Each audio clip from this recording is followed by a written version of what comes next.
students, welcome to Pusa online classes. I am your teacher Vishali Kaur. In today's lecture we are going to discuss about another interesting topic of chapter 3, solution of economic crisis. जैसे कि हमने last class में पढ़ा था कि India पे बहुत ज़्यादा इकोनॉमिक क्राइसिस आ गए थे 1991 में एंड उसके कुछ रीजंस थे कि हमारी इकॉनमी जो थी वो बहुत ज़्यादा डिटोरिएट होती जा रही थी, ख़त्म होती जा रही थी। तो अब उसके कुछ सॉल्यूशंस हैं जो हेल्प करेंगे आपको कि ये पता लग सके कि कैसे हम 1991 के क्राइसिस से रिकवर कर पाए। ठीक है, उस टाइम पे हमें जो रिक्वायरमेंट थी वो थी $7 बिलियन की। हमारी इकॉनमी को फिर से नॉर्मल इकॉनमी में आने के लिए $7 बिलियन की रिक्वायरमेंट थी। तो इंडिया हैव डिसाइडेड कि इंटरनेशनली 2 फाइनेंशियल बैंक्स के पास जाए, ठीक है, जो बेसिकली हेल्प कर पाए ताकि ये सारी जो सिचुएशन है वो हमारी रिकवर हो जाए। तो सबसे पहले इंटरनेशनल मॉनेटरी फंड IMF के पास या international bank for reconstruction and development, जिसको हम वर्ल्ड बैंक भी कहते हैं, इनके पास इंडिया गई and they have asked for $7 billion. ठीक है, तो इस अमाउंट की डिमांड करने के लिए कुछ रिस्ट्रिक्शंस लगाई गई बाय दीज 2 बॉडीज़। ठीक है, दीज 2 फाइनेंशियल बॉडीज़, और वो रिस्ट्रिक्शन कुछ इस तरीके से थी। रिस्ट्रिक्शन पे मूव करने से पहले आपको एक क्वेश्चन मैं बताना चाहूँगी।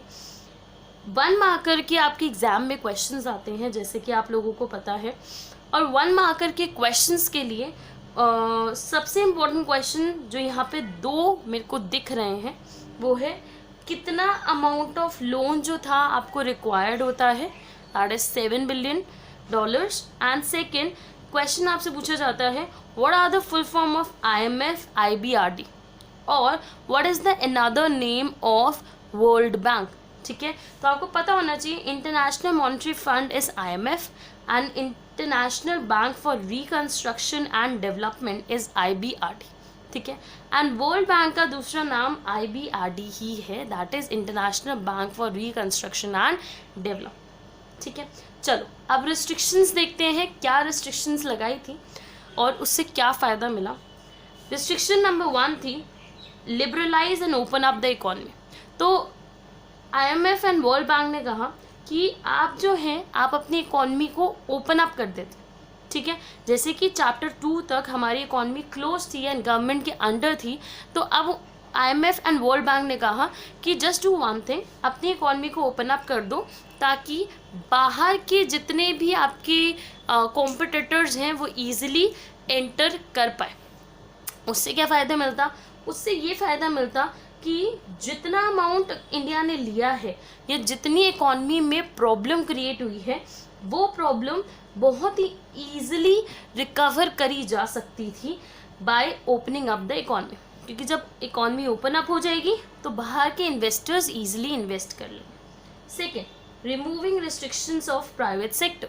प्राइवेट सेक्टर्स पे जितनी भी रिस्ट्रिक्शंस हैं उनको हटाने के लिए कहा गया by IMF and world bank. ठीक है, तो रिस्ट्रिक्शन कुछ इस तरीके से थी कि हमें पता है लाइसेंस लेना पड़ता था अगर आपको कोई भी इंडस्ट्री सेटअप करनी है, तो वो एक बहुत ही डिले प्रोसेस था जिसकी वजह से प्राइवेट सेक्टर इंटरवीन नहीं कर पा रहा था, तो उस चीज़ की रिस्ट्रिक्शन को हटाने की डिमांड करी।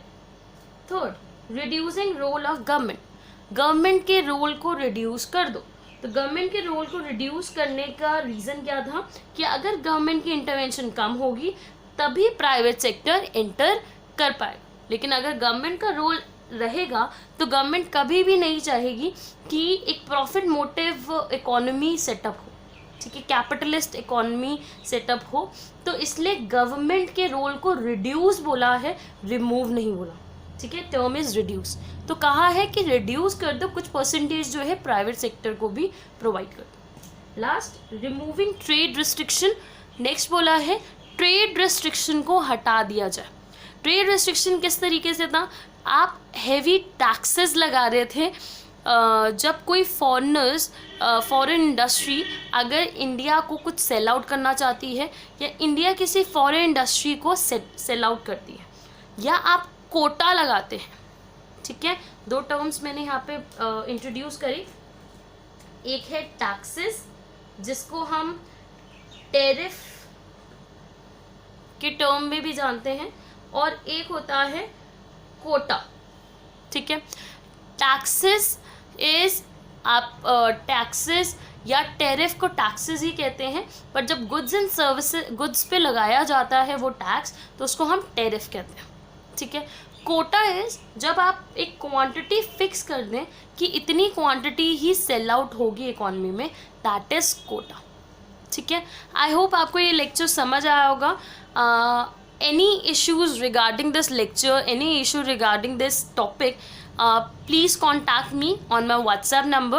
Thank you very much.